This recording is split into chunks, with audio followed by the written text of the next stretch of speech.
بسم الله الرحمن الرحيم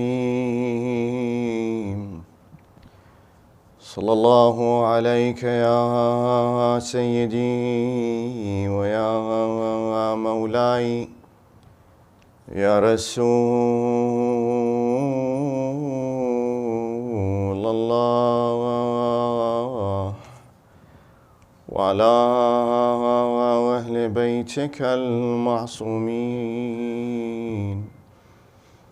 الأبرار الميامين المظلومين المضطهدين. السلام عليك وعلى ولدك المظلوم أبي عبد الله الحسين يا رحمة الله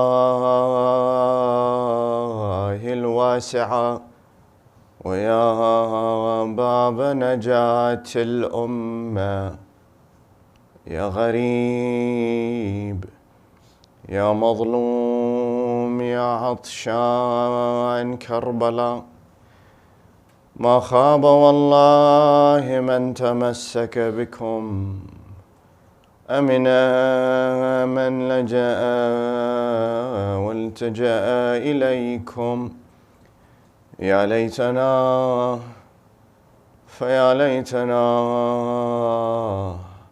كنا معكم سادتي فنفوز والله فوزا عظيما. بسم الله الرحمن الرحيم. وإذا جاءهم أمر من الأمن والخوف أذاعوا به ولو ردوه إلى الرسول وإلى أولي الأمر منهم لعلمه الذين يستنبطونه منهم ولولا فضل الله عليكم ورحمته لاتبعتم الشيطان إلا قليلا. آمنا بالله صدق الله العلي العظيم. اللهم صل على محمد وعلى محمد. My dear brothers and sisters, Assalamu alaikum jami'an wa rahmatullahi wa barakatuh. I began yesterday by describing a matter of fairly clear reasoning in the sense that any movement that develops, that starts from scratch and grows, will begin homogeneous and then become diversified, will become heterogeneous. And not only heterogeneous, but what once was a point of strength, meaning conviction, faith, adherence, devotion to this core message, over time gets diluted. And indeed, if you consider how Islam began with Rasulullah sallallahu alayhi wa alihi wa sallam, Allahumma salli ala Muhammad wa ala Muhammad. And look now, 1500 years later, Islam is sort of so diversified now, is it not? And yes, the core is there of what he taught. But if you look at Muslims, 1 billion of them today, they are not what they may have looked in the time of Rasulullah, at least not in the first few years. Maybe that is something that we have to consider very deeply. And so you see that things evolve and things change. Flux is a part of life. Change is a part of life. We would be extremely naive to think that life is going to remain the same all the time. Life is about change. And I mentioned to you that you want to know how strong someone's adherence is to a movement, to a code, to a religion, put them under stress. Stress them. And you know this. I give this example a lot. Any engineers in the house? No engineers. 1 engineer only. Okay, 2. That's not a good sign for Toronto. Don't build any bridges in Toronto. Well, there's no rivers in Toronto anyway. So if you build a bridge, yeah, you've got a structural engineer, and you build a bridge, you complete the bridge has been designed, it's been built, it's there connecting 2 ends, 2 banks of a river, yes? Do you just immediately start running cars over it? No, what do? You do a stress test on it, right? You put it through stress. You see, can it withstand if cars run over, let's say 50 cars run over it? Let's say wind blows past it. Let's say a wave comes and hits it. And if it doesn't withstand the stress, what happens? Back to the drawing board, right? Your body is the same way. Any doctors in the house? No doctors. That's an even worse sign. Holy moly. One. Okay. Cardiologists, what do? A cardiac stress test, yes? They put you onto, oh yes, my neurologist friend. Good. He knows, he'll understand this even more. Cardiologists, what do? They take a person, I know because I'm that age. They'll put you on a treadmill, they'll run you on a treadmill, right?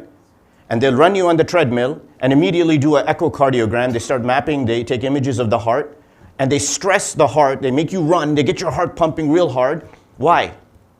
Because during that stress, it will reveal something about your health or about sickness that you didn't know about that otherwise you wouldn't have known about.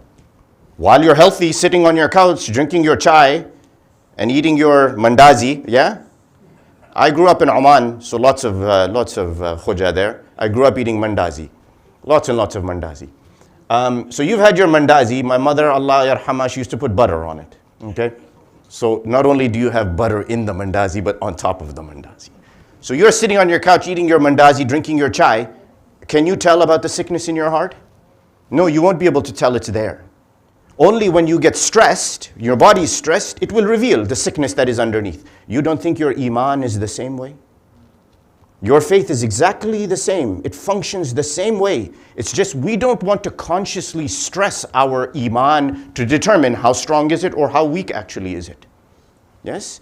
And you see that movements are this way. The minute you get hit with stress, you will know. And I already said this quotation of Imam Hussein alayhi salatu wassalam. What does he say?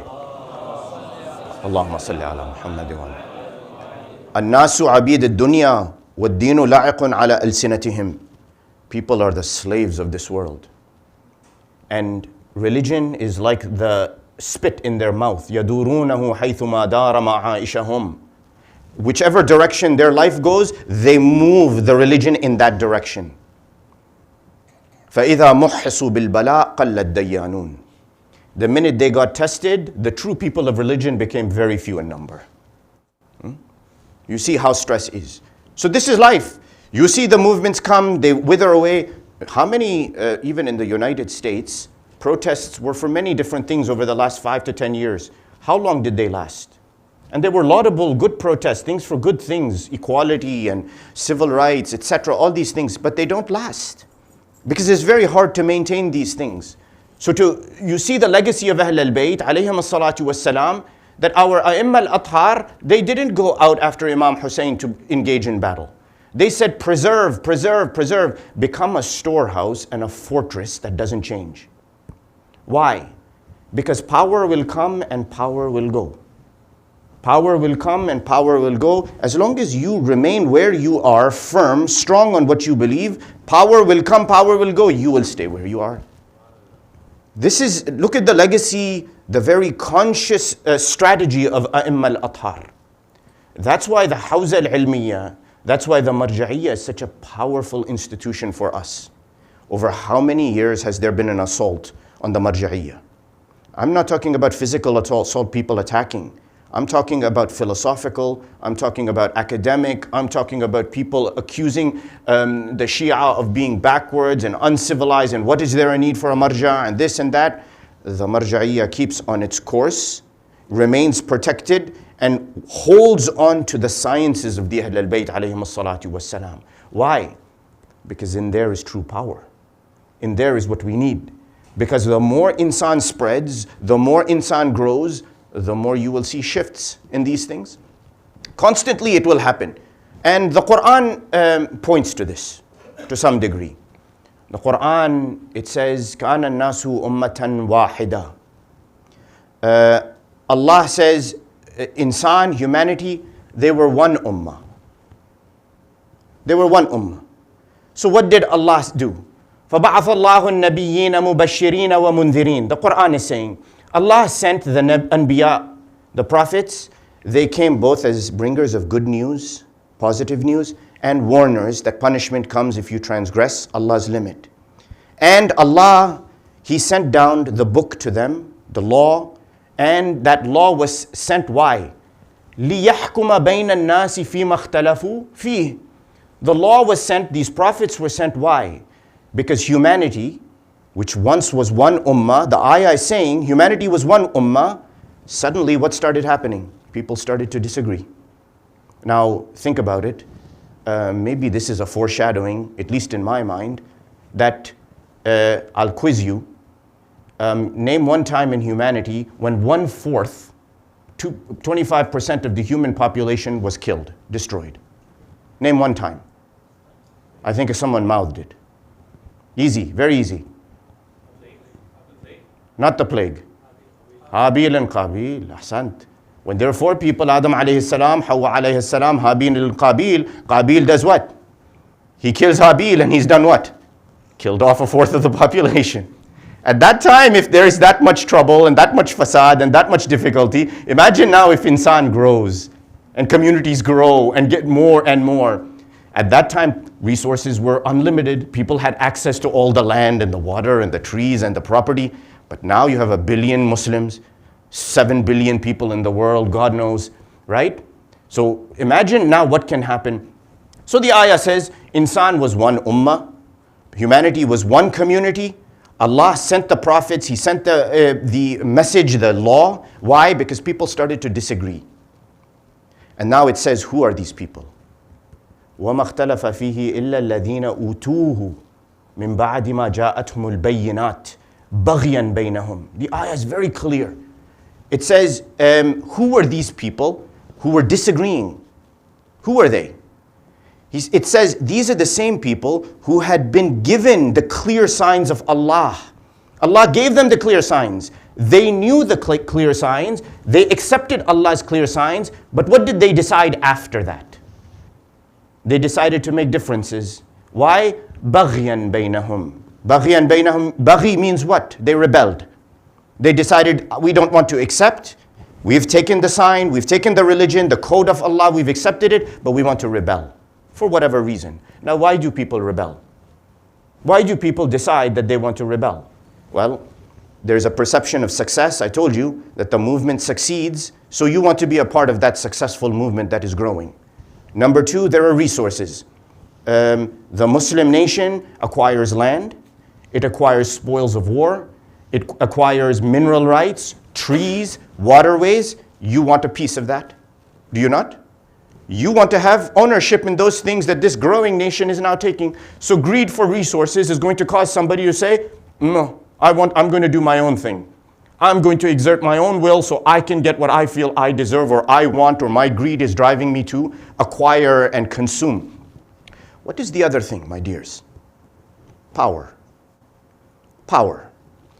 Power is one of those things that is so strange, it's so strange, because it is the very thing that makes us strong, capable, advanced as Allah's creation, but at the same time opens a door of risk for us to become the lowest of the low. Does it not? This is power. Power is this way. And you can see that insan, by virtue of his or her mind, physical capability, ability to shape the world around themselves, can do lots of good. But at the same time, that power does what? It can corrupt.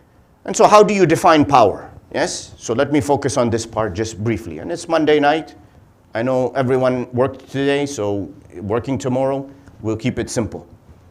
Power, some people describe it as the capability or the skill or the tendency that a person has within them to change the state of others around them. So if I, by virtue of being a father, can provide food to my children or not, if I decide not to, what do I have? I have power, do I not? I do have power. If I am able to, in my relationship with my spouse, tell her or sort of impose on her what to do, what do I have? I have power. In the same way, if God has given me a right as a husband over my wife in certain ways, what has Allah given me? Power, right? Or has He? The men don't want to answer because their wives are listening over there, right? Let's leave it unanswered so nobody gets in trouble. The same token, it could be for the wife. If the wife has a position and Allah has given her something over her husband, He gives what? The man must provide, he must maintain his wife. That is his responsibility. And if he doesn't do so, who has to answer? The man does, right? Is that power of a woman over a man? I don't know. Let's leave it unanswered, okay? So you see, the dynamics of these relationships exist. Now that, everything I'm telling you is one-on-one, one-on-one. Everyone is one-on-one. What if I can come into the center, and by virtue of my position in the center, I can do things that not only will shape my existence in the center, but the existence of everyone else in the center. Do I have power? I have power. And that power is corrupting, is it not? It can be corrupting. And in fact, there are enough studies that show power is corrupting. Power is extremely corrupting. Not only because it can go into the head of a person and like wreak havoc, because it takes you out of the position that Allah has put you in, but it can cause fasad amongst others. It can cause problem amongst other people, yes? So they've done many studies on this. And there are studies on the psychology of power. And this, like I mentioned last night, it is not just about us as a ummah. Everything that you see in the ummah, in the nation, in the religion of Islam, we are a microcosm of that. We represent one small piece of that. Because anything that is seen in a wholesale manner amongst humanity, it's the product of each individual representing that same thing, is it not?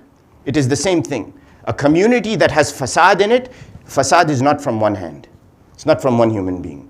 Fasad occurs because one person starts it and others support you, yes?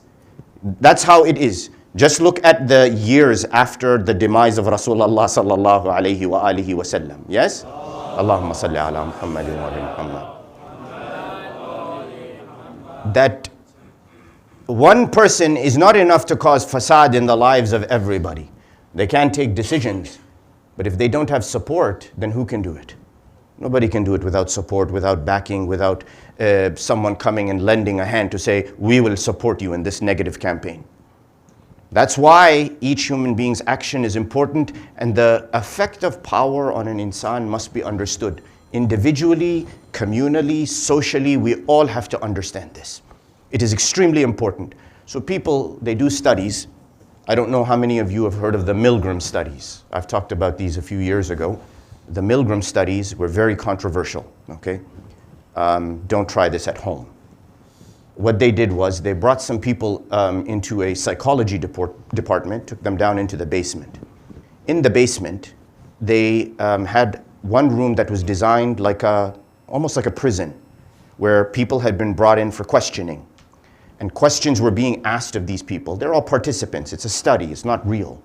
And one group is answering questions. Another group is sitting behind the glass and monitoring the answers to the questions. And the questions have right answer and a wrong answer. Every time the person gives a right answer, nothing happens.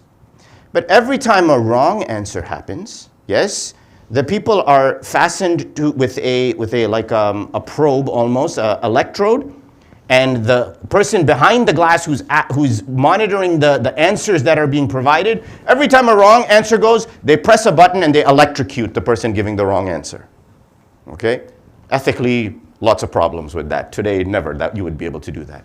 They weren't actually being electrocuted. It's just the person pressing the button thought that they were being electrocuted. What did they find? They found that the person pressing the button, every time a wrong answer comes to electrocute the participant, they were feeling bad. They really felt bad. Like they were hesitating to press the button every time there was a wrong answer. But they found, even though they hesitated, if there was a supervisor, quote unquote, he's just one of the experimenters, stood there watching them like this, almost like saying, you better do it or you are going to be in trouble if you don't press that button. They said they were less hesitant. They were more likely that when the wrong answer was given, quickly the hand hit the button and it shocked them. Look. In their mind, they're torturing somebody. They're torturing someone, but they're doing it willingly, are they not? They're doing it willingly to follow. My dears, how many despots have come in the world? So many, right? Today we are seeing despotism. Take examples in even Muslim history.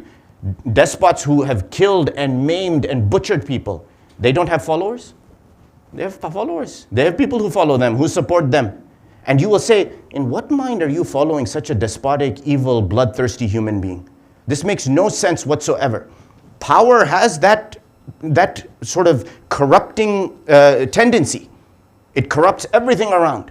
And people tend to follow. So when they do these studies, they've found 3 tendencies inside of the people. 3 tendencies. One is the thought process of people who are corrupted by power. People who power goes to their head, their thought process changes. One, they become extremely, extremely optimistic. Why are they optimistic? Someone who has power that has gone to their head. Because they know they can achieve what they want to achieve. They know they have power. Power means they can do what they want to do. So they become extremely optimistic and they are not concerned about the needs of other people. Number 2, their behavior changes. Their behavior changes how? Their behavior changes such that their actions, and these are studies that have been done that have shown, people who have power that has gone to their head, their behavior is such that they don't care about what is considered to be socially normal. They will go against the society, against the norms of society to do whatever they want. Yes? Yazid la'natullahi alayhi is not this. Yazid, Muawiyah didn't care. Muawiyah, he tells Al-Imam Al-Hasan in the treaty, you all know this. When he sends the sulh, he says, write whatever you want, Ya Aba Muhammad. Write whatever you want, I am not going to abide by it. I have not done what I have done to make you do your salat, to make you give your zakat, to make you go for hajj. I have done this so I can rule over you. Muawiyah in his own words. In his own words. Read even the letter of Muawiyah la'natullahi alayhi to his son. Muawiyah's letter, if you've not read it, read it. Very fascinating. It shows the mind of a maniacal, power-hungry, corrupt demon of a human being. What does he say to Yazid? He says, my son, I have paved the road of rulership for you. I have paved it for you. And be aware of only 4 people in your life. Be aware of Abdurrahman ibn Abi Bakr. This man, he says, you don't have to concern yourself too much with him because he will go and he will worship. That's all he cares about is worship. He doesn't care about political affairs or the society. He will only care about worship. Be aware of Abdullah ibn Umar. Abdullah ibn Umar, he will flow with the crowd. He is a man who has no spine. The crowd goes this way, he will follow. So if you have all the people with you, he will follow along. And indeed, Abdullah ibn Umar, he followed who? He gave bay'ah to Yazid la'natullahi alayhi. He said, the 3rd person, Abdullah ibn Zubayr. Abdullah ibn Zubayr, he said, he is a snake. Be aware. He wants the khilafah. Keep an eye on him. Don't let him get out of control. The 4th person, look how he describes. Muawiyah to his son Yazid, he says, وَشَبِيهِ أَبِيهِ. The one who resembles his father, Al-Husayn ibn Ali. Be aware of him. He didn't say Al-Husayn ibn Ali. He didn't say grandson of Rasul. He said the one who resembles his father, Ali ibn Abi Talib. That is Al-Husayn. Now why? Why? He says, because this man, you know, it is the house of Nubuwah. That where justice is, you will find these people. They will not bend, they will not be corrupted, they cannot be moved after the path of truth. Be aware of Al-Husayn ibn Ali. So you see that they don't care about social norms, they will do whatever they think that they want. Finally, emotion. Someone who power has gone to their head, they don't empathize with what the other person is feeling. My dears, forget about society. Sometimes in our own relationships, when I have the upper hand, do I care about the feeling of somebody else? I do not.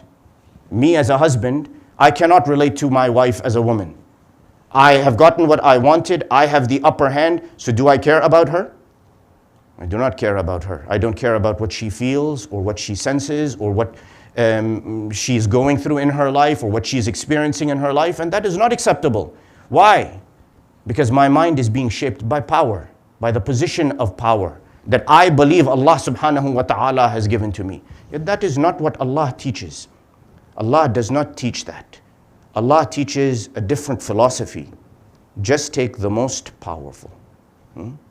Just take the most powerful entity that there is and see how he acts.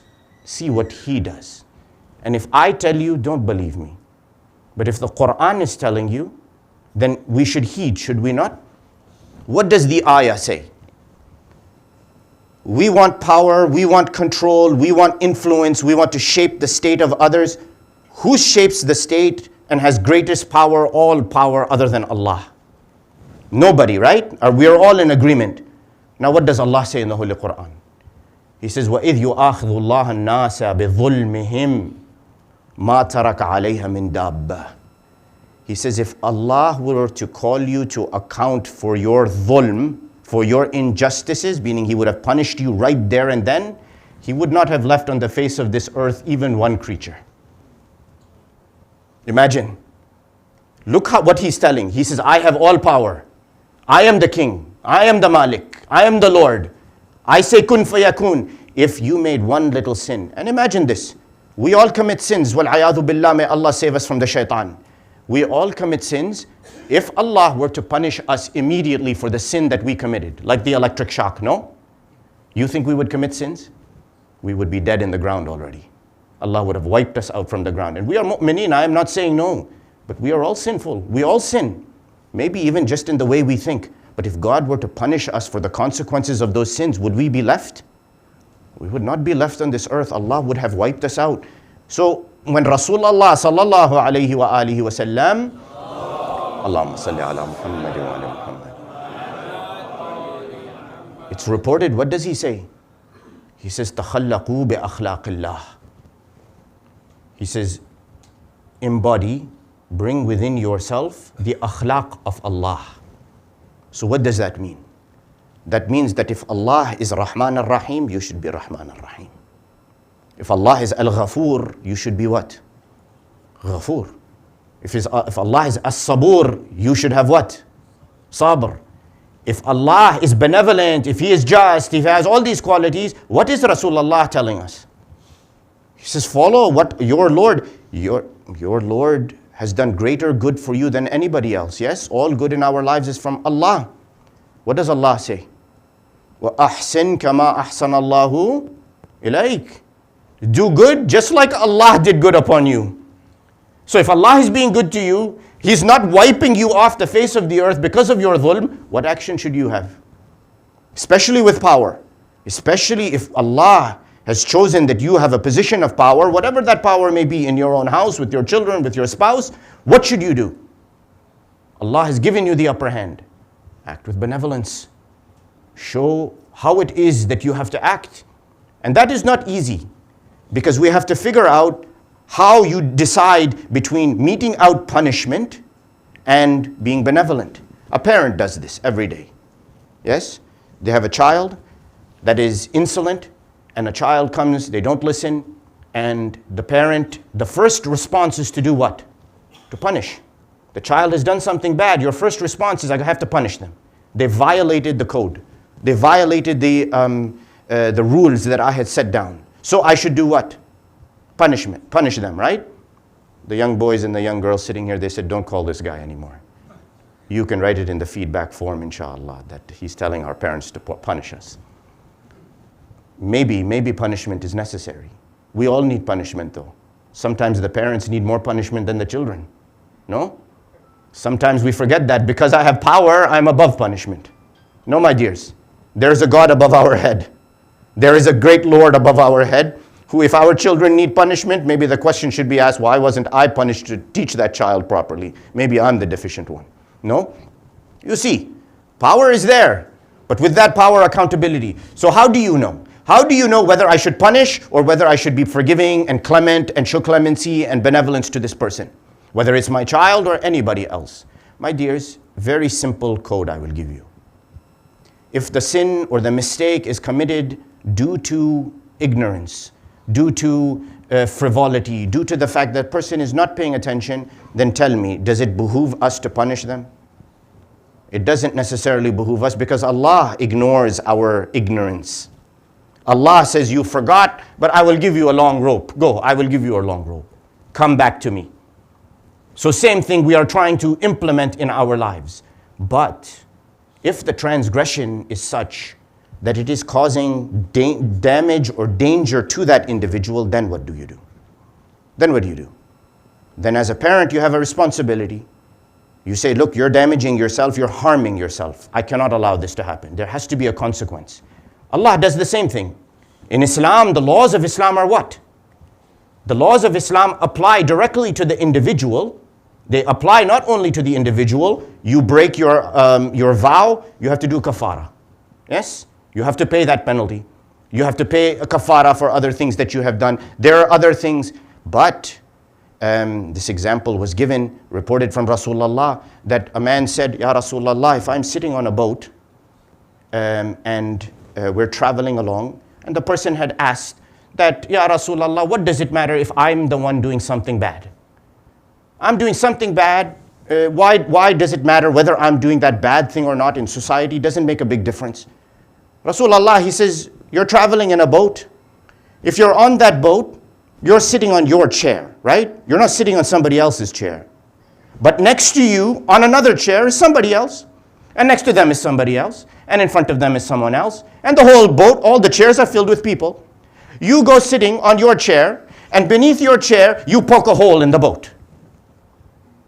You poke a hole, it's your chair, you can do what you want. You poke a hole underneath your chair in the boat, what's the problem?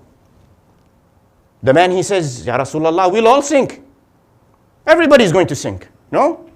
So if fasad or the problem or the transgression is causing widespread corruption, damage to other people, then there have to be consequences, no? Then you see, even any society will say this, not even Islamic society, any society will say that there have to be consequences when other people are being affected by this. There has to be. But you see how Islam teaches us the balance of this. Because we are not dealing with extreme circumstances, we are dealing as mu'mineen with transgressions between us personally in society that are not so widespread in their fasad, in their corruption. And so it behooves us to understand what it means to be benevolent as people. Extremely, extremely benevolent. Why? Because the position of power is one that easily corrupts. Especially if somebody comes and apologizes to you. You wronged someone, you go to them and apologize, you accept, you are fully, you admit your mistake. That person can do what to you? They can punish you, right? You wronged them. But what else could they do? They can forgive you.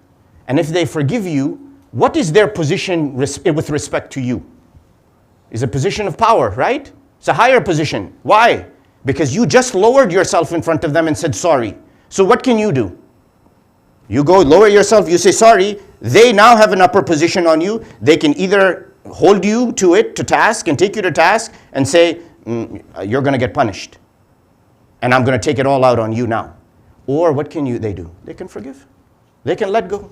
They can show that power of benevolence. And this is the legacy of Rasulullah sallallahu alayhi wa alihi wa sallam.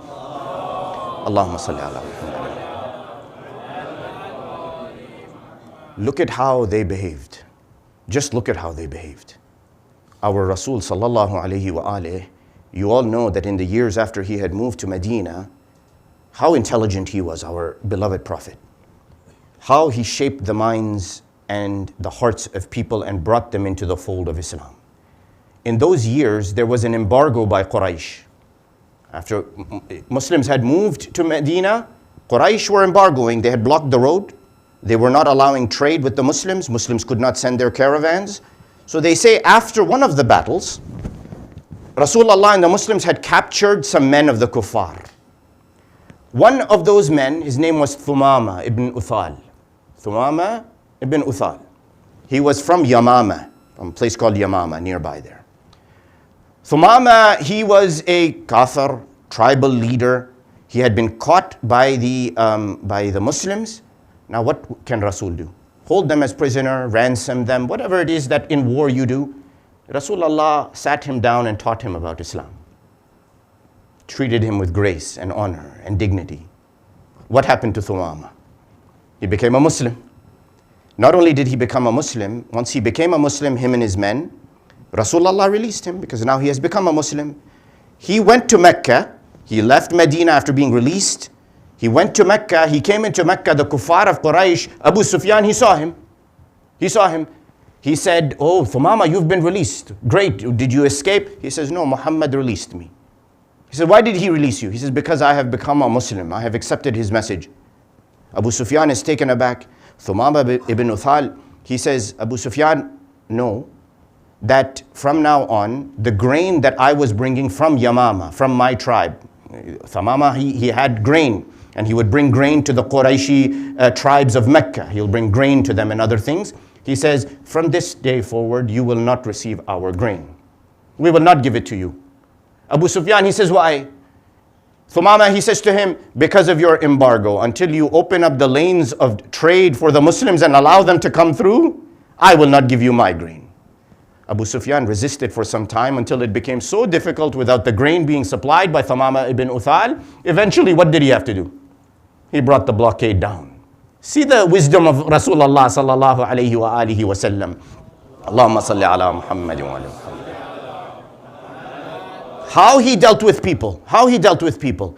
Even Amir al-Mu'mineen Ali ibn Abi Talib alayhi salatu wa salam. Look at the riwayat. Allahumma salli ala Muhammad wa ala Muhammad. Look at the riwayat, what they say. That even Abu Huraira, in the time of Amir al-Mu'mineen, he will badmouth Amir al-Mu'mineen. Abu Huraira will say bad things about Ali ibn Abi Talib. All sorts of things. Now, we don't have to discuss the nature of Abu Huraira and what his state is and what we consider him to be. I think that is fairly well concluded. So he would not only mistreat him, talk badly about Imam Ali alayhi salam, but it turned out that once Abu Huraira fell on difficult times. So what did he do? He went to the house where he knew his needs can be fulfilled. The very person he badmouthed. He goes to Amir al-Mu'mineen Ali ibn Abi Talib. He says, Ya Amir al-Mu'mineen, Ya Ali, I am in difficult time, help me. Help me. Amir al-Mu'mineen without hesitation helps him. The companions are sitting there. They say, Ya Amir al-Mu'mineen, this man badmouths you. He reports bad things about you, speaks openly badly about you. All sorts of things that you can consider bad, he has done them for you, towards you. But you, when he came to ask you for help, you helped him? You helped him. He says, why? Amir al-Mu'mineen, he says, Inni la astahi an yaghliba jahlahu hilmi. He said, I am shy that this man's ignorance should overcome my tolerance. Subhanallah. I am shy, I feel embarrassed that this man's ignorance should overcome and defeat my tolerance. وَذَنْبُهُ يَغْلِبُ عَفْوِي. And his transgression should overcome or defeat my forgiveness and my pardoning of him. If Allah can pardon Ali ibn Abi Talib, he says, I will pardon. No? وَمَسْأَلَتَهُ جُودِي. I do not want that if anyone ever comes and asks me, even if that person is someone who is speaking badly about me, that their rudeness and their evil and their negativity directed towards me should overcome my generosity to help them. Ya Ali, Ya Ali. That's why I said to you yesterday, that it starts in the beginning, all sincere, and those who come afterwards, their intentions are not clear. Their intentions are mixed. They want power, they want something else. But Ali is there from the first day, and Ali is washing the body of Rasulullah till the very last day. There is only one Ali ibn Abi Talib alayhi salatu wassalam. Ya Ali.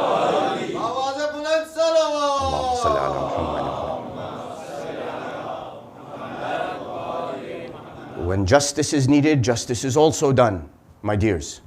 That even Wahshi, and I will say this and I will go to the musibah, inshallah.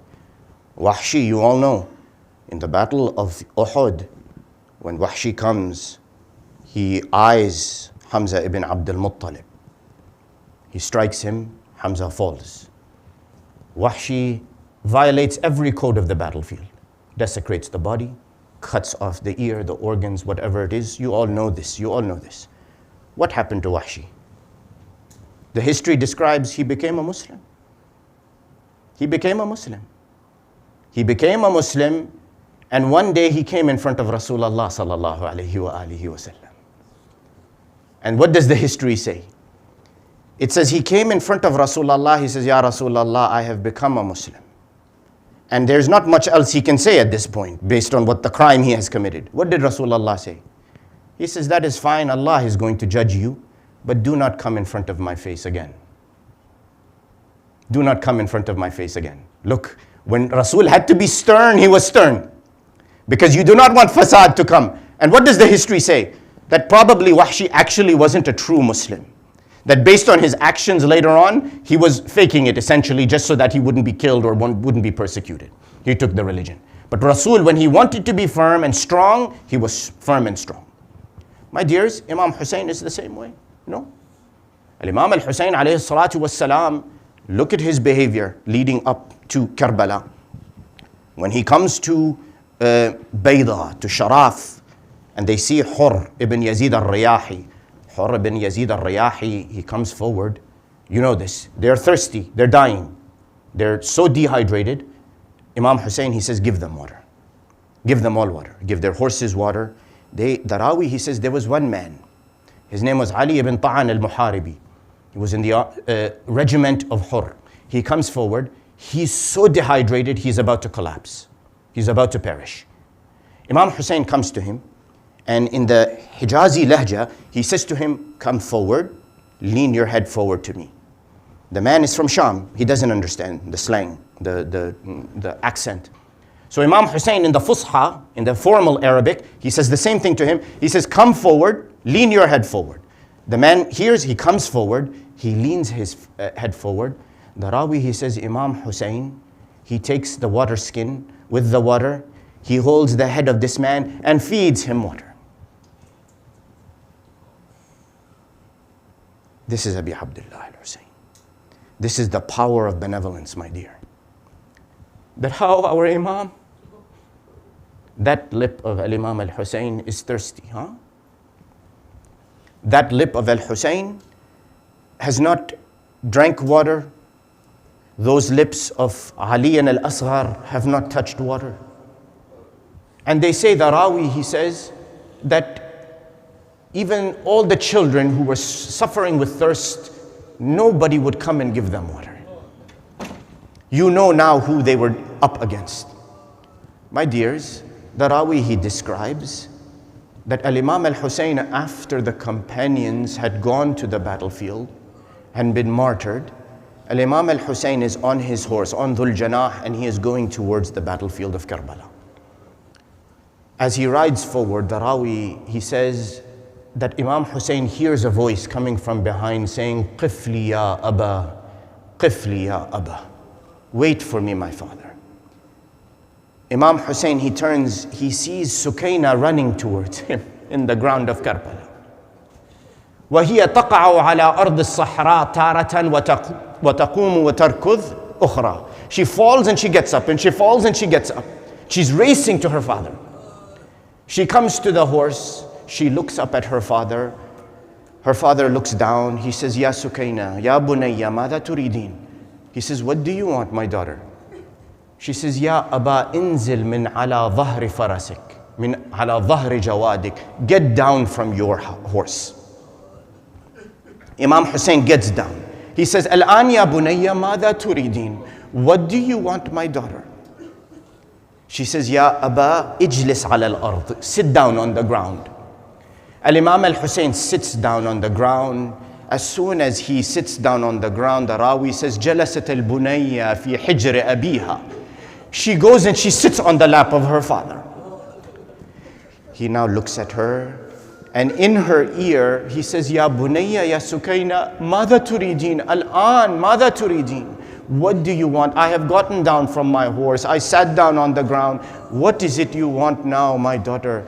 She says, Ya Aba, khudh biyadika, wamsah biha ala ra'si, kama tamsah ala ru'us al-yatama. My father, take your hand and rub on top of my head like they rub on the heads of the orphans, my father.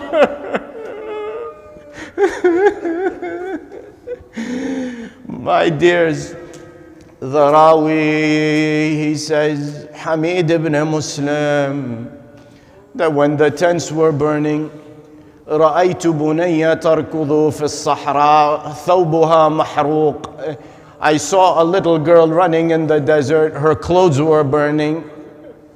So I went behind her trying to extinguish the fire burning. She was only 3 years old, not old at all. As I ran behind her, she turned around frightened. She said, Ya Sheikh, anta lana am alayna? Are you with us or are you against us?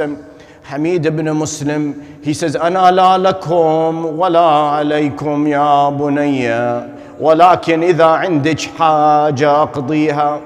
I am not with you and I am not against you, but if you tell me something that you need, if you have a need, tell me, I will fulfill it for you. Sukayna bint al-Husayn, she says, Ya Sheikh, dullani ila darb al-Najaf. Tell me, where is the road to Najaf? Tell me, how can I get to Najaf? Hamid ibn Muslim, he says to her, Ya bunayya, darb al-Najaf ba'id alayki. The road to Najaf is too far for you. You cannot go there. Why do you want to go there? Sukayna bint al-Husayn, she says, I want to go to my grandfather Ali and tell him what has happened to us. Hamid ibn Muslim, he says, it is too far for you. She says, إِذَنْ دُلَّنِي إِلَى مَصْرَعِ أَبِي عَبْدِ اللَّهِ. Tell me, where is the last place where my father was before he fell? Take me to that body. Sukayna bint al-Husayn follows Hamid ibn Muslim. And when the cries of Zainab al-Kubra are coming, Ya Sukayna, Ya Sukayna, where are you, O Sukayna? She is lying on the chest of her father on the ground of Karbala. This same Sukayna in the Khariba of Sham, taken from Kufa, 1,300 miles, all the way 1,300 kilometers to Sham. And in the Khariba, in the prison of Sham, the Rawi says that the tears and the crying of this poor child, especially in the darkness of the night, they say the sounds of her tears have reached the castle wall. Yazid hears the sounds of the crying of Sukayna bint al-Husayn. He calls the servant. He says to the servant, what is this disturbance in the middle of the night? The servant, he says, Ya Amir al-Fasiqeen, this is the 3-year-old daughter of al-Husayn. She is crying. She has not stopped crying in the prison of Sham, in the prison in which they are all located. Yazid, he says to the servant, to the soldier, take something, give it to her so that she can be silent, so she does not disturb us in the middle of the night. They say the soldier descends down towards the Khariba, goes down towards the prison. He brings with him a platter covered with a cloth. As he opens the door of the prison, Sukayna raises her head, sees that the soldier has come in with a platter, with a tray covered in a cloth. There is something underneath that cloth. She says to the soldier, I do not want any food, I don't want any water. Maybe even Sukayna was saying, how do I eat when my father al-Husayn was killed hungry? How do I drink water when my father al-Husayn was thirsty? When Ali al-Asghar alayhi salam, he was thirsty for 3 days. The cursed soldier removes the cloth from the tray. On the tray is the head of Abi Abdullah al-Husayn. He places the tray on the ground in front of Sukayna bint al-Husayn. Sukayna bint al-Husayn, she takes the head of Abi Abdullah وبدأت تقبله وتشم ريحته. She began to kiss the head of al-Husayn. She began to smell the fragrance of her father al-Husayn.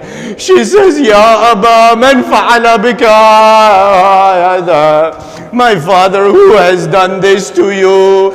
Ya Aba, man lana ba'dak? Who is there for us after you? My father. Ya Aba, laqad aytamuni wa ana ba'd saghira. My father, they have made me an orphan.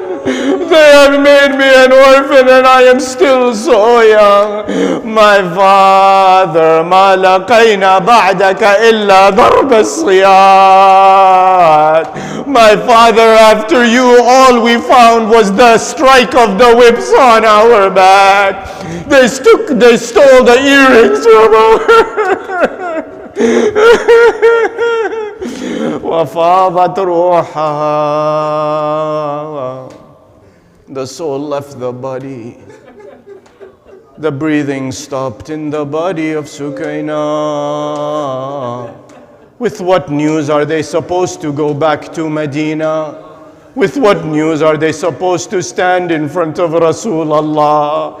With what news are they supposed to stand in front of Fatima Zahra to tell her that her granddaughter, 3 years old,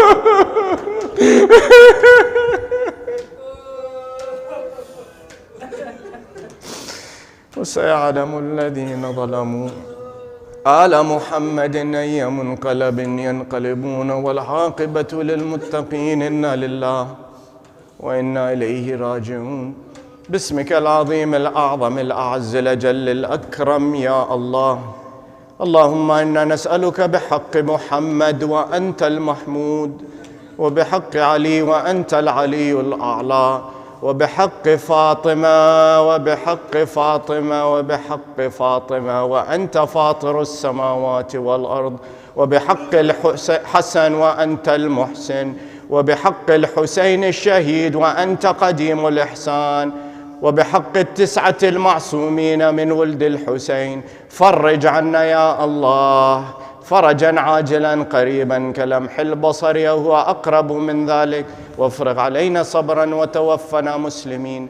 والصلاة والسلام على سيدنا محمد وآله الطيبين الطاهرين.